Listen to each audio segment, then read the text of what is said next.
America राष्ट्रपति Donald Trump शुक्रवार iPhone निर्माता एप्पल को एक बड़ चेतावनी देखते जे जदि आईफोन गुड़िक अन्य देश में तैयारी हुए और अमेरिका रे बिक्री हुए तेबे कंपनी को 25% शुल्क देबाक पड़िबो। डोनाल्ड ट्रंप तांको social media platform truth social ले पोस्ट करी कहिसंती जे से एप्पल सीईओ टिम कुक को कहिसंती जे अमेरिका रे बिक्री होइतबा आईफोन गुड़िक भारत रे किमा अन्य कोनोसी देश रे नुहे बरं देश रे ही निर्मित हेबो। डोनाल्ड ट्रंप पोस्ट रे लिखिसंती जे मो बहुत दिन पूर्व टीम कुक को कहितिली जे मो आशा करूछि अमेरिका रे बिक्री होइतबा तांकर आईफोन गुड़िक भारत रे किमा अन्य कोनोसी स्थान रे नुहे बरं अमेरिका रे निर्मित हेबो। से आउरी कहिसंती जे जदि हा न हुए तेबे एप्पल को अमेरिका को अति कम रे 25% शुल्क देबाक पड़िबो। गत 5 वर्ष मध्य भारत एप्पल रो आईफोन पर सबुठारु बड़ उत्पादन केन्द्र भाव में उभा होइछि।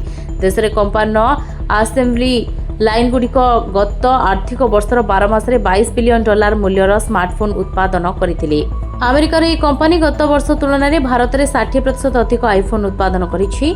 गत मासरे रॉयटर्स रिपोर्ट करथिला जे चाइना उपरे ट्रंप शुल्क जोगु जोगाण श्रृंखला चिंता एवं आईफोन मूल्य वृद्धिर भय मध्य एप्पल भारत को एक विकल्प उत्पादन केन्द्र भाव में स्थापन करुछि। गत सप्ताह अमेरिका राष्ट्रपति Donald Trump Apple CEO Tim Cook को भारत में आईफोन उत्पादन न करी अमेरिकार उत्पादन उपरे ध्यान देबाकू कहिथिले।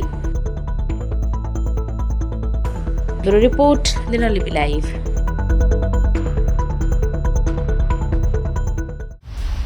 दिनलिपि लाइव को एबे ही लाइक शेयर सब्सक्राइब करंतु।